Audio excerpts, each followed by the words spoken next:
I'm Shelley Blanton-Stroud, welcoming you to the Mystery Review Crew, Story Behind the Story.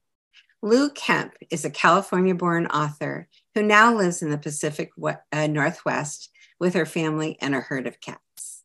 Before becoming a full-time writer, Lou worked as an engineer and a project manager. In literature, her early work was in horror and suspense, but she later shifted to a combination of magical realism, mystery, and adventure.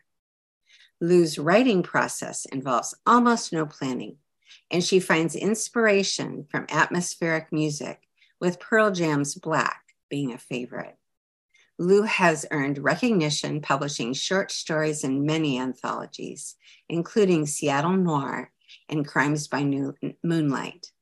Her Selwyn novel series began in 2010 with In Memory of the Sibylline.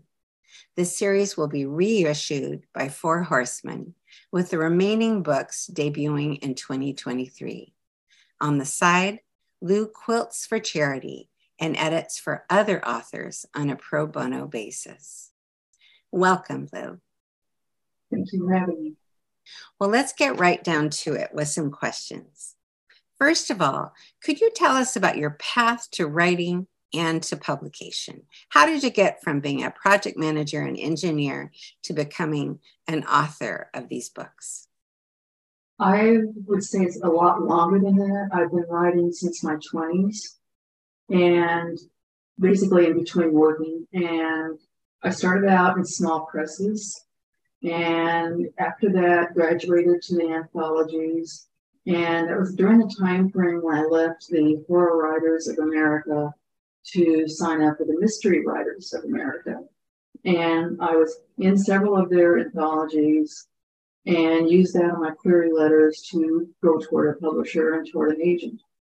And when I could not get a cross-genre book published about 10 years ago, I just didn't really care, and I kept on going. And then about 3 years ago, I decided to try self-publishing, which was a really interesting experience. I'm not going to take a lot of time other than saying I don't ever want to go back to it because of several things. But it taught me things that it taught me what to avoid. And I think everybody needs to go through that so they can know if they do want another publisher and what kind. And Four Horsemen is a hybrid publisher, and I'm sure if you go to their site, you will learn more about it. But once I'm there, what we're doing is we're republishing the first 3 books right now, with the third one, which is The Raven and the Pig, which is out on the 4th, which I think is Monday. Well, this is earlier, obviously, but it's going to be out in a few days. Okay. And then we have book 4 coming out in June.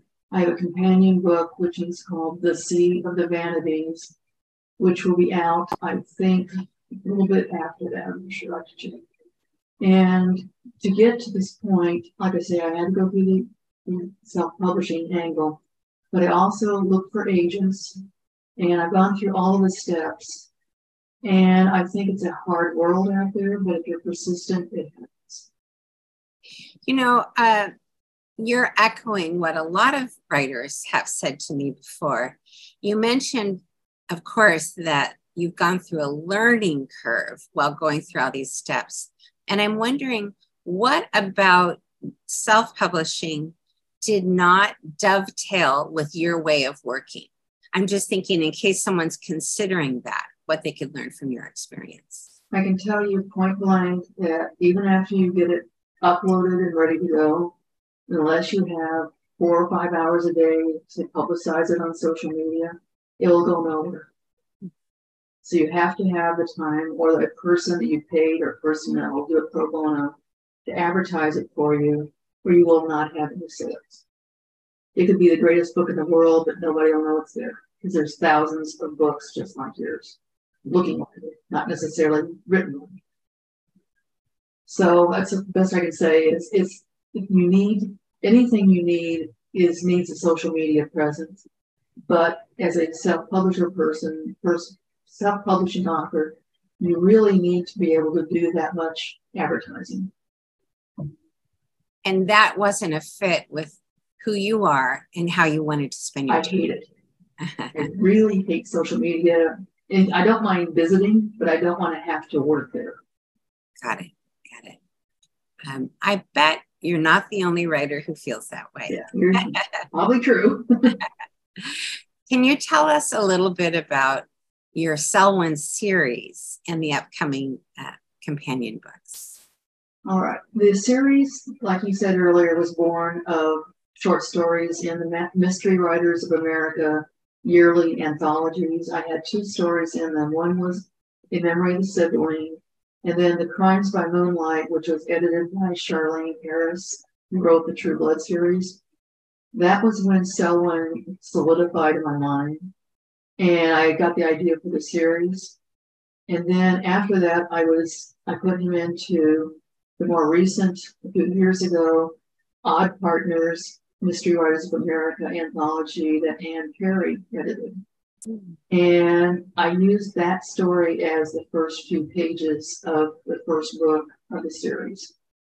And basically, it starts when I make it up as I go. So to tell you how it happened, I just made it up as I went. And it sort of also took on a life of its own, because if I had thought of something, it had to do something else. So it's sort of a cause and effect situation as it goes along. It's also a story of 3 very odd friends that you would think would become close, that stick together and go on these adventures, whether they like it or not, because they have a consistent set of enemies after them. They picked up orphans along the way, took care of them, took them to Prague, where they made a home for them with someone else that was with them, which is Annabelle, which is in the story as being on the ship initially with Selwyn and Professor Kane. But when they got to Singapore, she wanted to escape being married off to society. So she sort of bribed them to take her with them.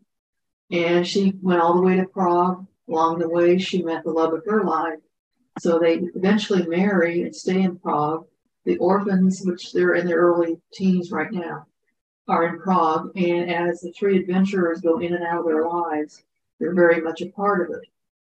And the story will eventually evolve as the orphans become young men. They'll be joining him on the adventures too. I'm not going to say the series is rated G, because it's not, but it's not rated R either. So in between, I could say that a sophisticated late teen could read it without anyone worrying about them, but it does have some adult things in it. And you told me in some of our early conversations that your process is very organic. It doesn't begin with some kind of top-down planning. No. And, you know, there's a lot of debate among writers between what they call pantsers and plotters, people who write by the seat of their pants versus who plot what's going to happen. So for those who haven't had this experience yet, what does that organic kind of writing look like for you? How do things come out? How does it work? I'll tell you the end first, which should discourage some of the pantsers like myself. Twice now, I've written myself into a corner and had trouble writing myself out of it. I had to either take off part of what I had written, or be very creative to get out of the corner. It's just a hazard to be aware of. But basically, I think good imagination that isn't so structured it has no imagination has to be spontaneous to a point. There could be a few notes here and there, but basically, I use atmospheric music. People might use other things like hypnosis or meditation or whatever to get rid of your everyday thought patterns and descend to the place where the only thing you can think of is your imagination. And at that point, you might have been doodling thoughts, and you're still doodling thoughts as you're thinking. And then the writing begins, and then the story begins. And as I see my notes here and there, get up and then down to see things, I will add them in or steer it in that direction. But it's just basically a note to, you need to go do that. Okay, I'll do it. And there's no timetable on the notes as much as how it logically happens. So, I can say that if I was to listen to rock and roll or any type of, let's say I'm going to listen to YouTube. YouTube could be an atmospheric music for some of their songs, but not all of them. So I like classical music's good to a point. Phantom of the Opera is excellent. There's just certain music that will stimulate your imagination, and you have to find it. Fascinating. Are you so intuitive and spontaneous and in tune with your own consciousness with everything as you are with your writing? I'm extremely good at reading people, if that's part of the question. I can anticipate quite a bit. When working, I also not only anticipated, but I did the opposite of the writing. I planned like crazy. I mean, I was to the nth degree a planner. I think to let your have the right brain, left brain, half of your mind that has to be spontaneous to be a good writer. I think that should dominate. Mm-hmm. Now, there are other people who will completely disagree with me, but I also do not, my books are not following a expected story arc. The excitement level happens where it should happen, but boy meets girl, girl gets mad at boy, they drift apart, they come back together, and then you apply that same kind of a pattern to a mystery. None of that applies to my books. They're not something you can guess easily, and every editor I've had throughout the process will mention that they didn't expect this, they didn't expect that. And I think the readers expect to be entertained, and if they're bored by seeing the same plot, this will break that cycle. That's great. When let's say well, actually, first of all, in this organic process, how much of it is handwritten in notebooks versus typed? Just a lot of people are interested in that question. Okay. Start with, I must have a good, not heavy, but a good fountain pen with a fine tip and black ink. It's all handwritten all the way through, and then I type it in. And as a point of interest before somebody thinks about it, I also have Dragon Naturally Speaking to try to let it do it for me. I usually invent some cuss words and scream and throw things by the time I'm done with it, because every time I say the word Selwyn, the main character's name, it misspells it every time. Doesn't matter how many times I teach it, it misspells it every single time. Yeah. And there's other things about it, but if you balance what it does for me as far as the hand saving of your hands versus the irritation, I think it's worth it in that respect, but don't expect it to be smooth sailing. That's and never ever make your voice sample for the system when you have a cold, because when you don't have a cold and you're talking to it, it won't have anything right at all. That's interesting. There's an author and speaker I know named Katie McCleary, and she's just done a TEDx talk on why handwriting is so much better for creativity than typing. And I now want to ask her what she thinks about using something like Dragonese. I know I have a friend who writes her novels while walking and recording via voice. Then she gets home and it converts it to text, and she takes a look at it and sees what she wants to do with it. So she does her sort of first draft that way and then edits it in a more conventional typed way. How about you during the editing process? You want me to describe my editing process? Sure. Okay. Well, let's put it this way. In the last, I'd say 6 months that I've been with the Four Horsemen publisher, my writing has improved greatly because I've become a much better self-editor. Although, and up until this point, anyway, I had another editor of some type helping me. They would always do a good layer of it that I didn't see, but I still had things wrong, in my opinion, and a few other people's opinion. Okay. Right now, I would say editing is layers and layers, but my personal point of view, and I think in my case I can prove it, is let's say I've had it typed in by Dragon or typed in my first draft. I will go through it and do the obvious changes. Then I might go through it again and do more serious changes. And then I'm going to let it sit at least 2 weeks, maybe 3 weeks. And I'm going to see a whole bunch of things I didn't see the first time. Whole whole lot of it. And I'll do that continually, but then recently I've added in another layer of things to test on. I make a list of words. I can give you some examples. Gazed, looked, glanced, watched, moaned, began, stared.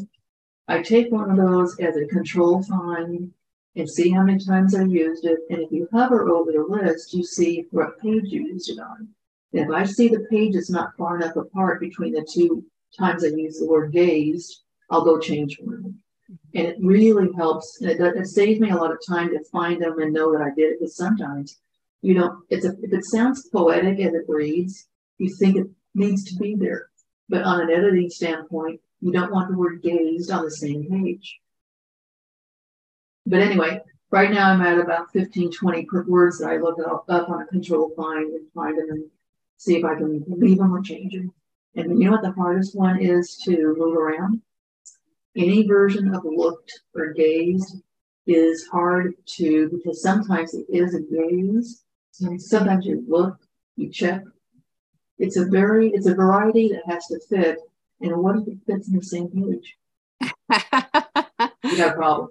There's the rub. I like the way that you're describing editing as being so different from drafting or creating. I know that I find that it almost feels like I'm using a different part of my brain when I edit compared to when I'm writing. So you've got a process that acknowledges the very different process that you're going through for each of those steps. Interesting. Have you, you are very consciously and assertively a no planning writer, and it's working for you. Do you ever get pushback from your editors or beta readers or anything like that? Or are they just, great, that works? What you just said is what I'm getting. I never hear anyone saying, that's weird, or you should never have done that, or what happened to that. I never get those kind of comments. What I do get, which I have to figure out a way of addressing, is this is something I think we were going to talk about. When I end a book, like book 1, 2, 3, 4, and so forth, the climatic scene at the end, I'm putting it into the first prelude of the next book to orient the next reader who may not have read the previous book. Right. Okay, and that's my method of saying, here's where we are, because the entire Selwyn series is one very, very long, faceted adventure. So right where book 2 ended and book 3 is starting, you need to know what just happened in detail. Now, I have reviewers that have given me lower stars and goes, I don't understand because I didn't read the previous book. Well, I can't help it that you did read the previous book, and I wish you had. I'm doing my best, and now I'm to the point where I'm open to suggestions. How do you suggest I orient you? And if somebody wanted to use my website, send me a message and tell me how they suggest I would orient them, whether you're a reader or an author, I'd love to hear from you. I mean, I've done my best, and my editors can't think of anything else either, because none of these books are standalones. It's one of a series. Now, they can be read as a standalone if you want to look at the cast of characters and make an assumption you don't know some of the things in the past. And some of the reviewers just go, well, that's only a 3-star because I don't know what went on. Well, I'm sorry. So I can't put everything in each book. Maybe I'm making an excuse, but I cannot think of a way of fixing it. It almost sounds like both an old oral tradition, an Odyssey kind of structure where things have happened in the past and the protagonist continues to move forward in a way, and knowing about the early history helps you understand what's happening now. So it sounds like an old, ancient storytelling tradition, but at the same time, it sounds like it might be influenced by the way television long-running series work. You could start with series or episode 8 if you wanted to, but you would be missing those first episodes 1 through 7 in your ability to put things in context. So do what's the you think solution? are you influenced by either ancient stories or TV series or anything like that? No, like I said, I'm imagining it all as I go. I would say I'm heavily influenced by history. And part of book 2 onward, there is a demigod named Thales, or Thales, depending on the pronunciation, who plays a part in this. And without doing a spoiler, I'll just say he's very much into book 4 and 5. And in book 5, the entire series takes another turn because of him. Now, is there a lot of gods and, Zeus on high throwing lightning bolts? No. He lives on an island over by Africa, and he is participating. He is also the father of Selwyn's father. So I don't want to give away anything else other than that is revealed in book 2 to the point. But what happens after that is I'll leave it for now. But to answer your question, I think history is a much bigger influence, and the fact that they're very mobile one way or the other. And for those that haven't read the series yet, book 1, they spend a lot of their time on a magically enhanced old-fashioned train going from the Far East over to Prague. The train is still a part of what they use because in book 2, they go back to Singapore. This is a long story. Obviously, we're getting into the story. And they meet up with Captain Nemo and the Nautilus. So a lot of their adventures after that point have something to do with the Nautilus. And if you didn't already imagine that the Nautilus took underground rivers, it does. Great. Okay? All right. So I don't know if I answered your question well enough. Oh, you did about inspiration.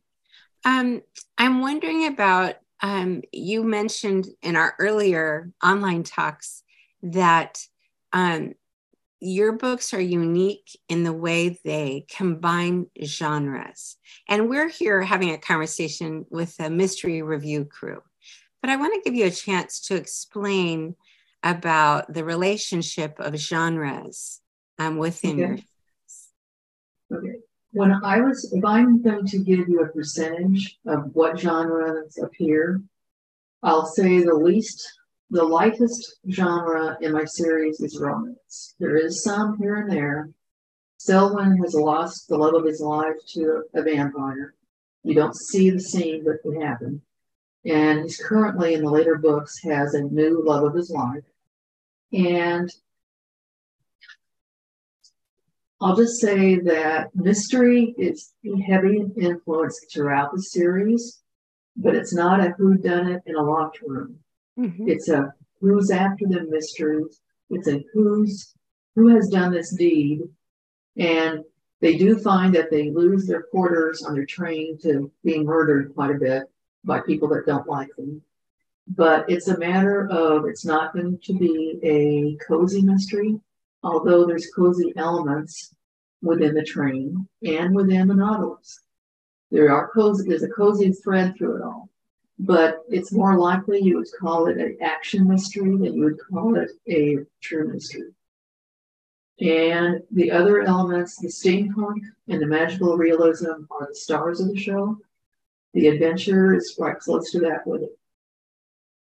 And to answer your question, back to your question, I, at one point, tried to stick to one genre, and I was never happy.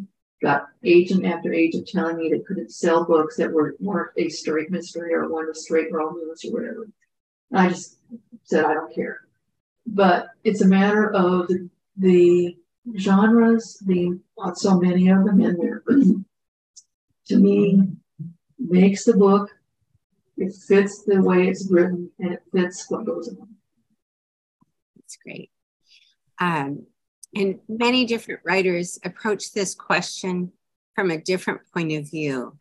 Am I willing to make my book something I didn't intend for it to be in order to find an easier audience?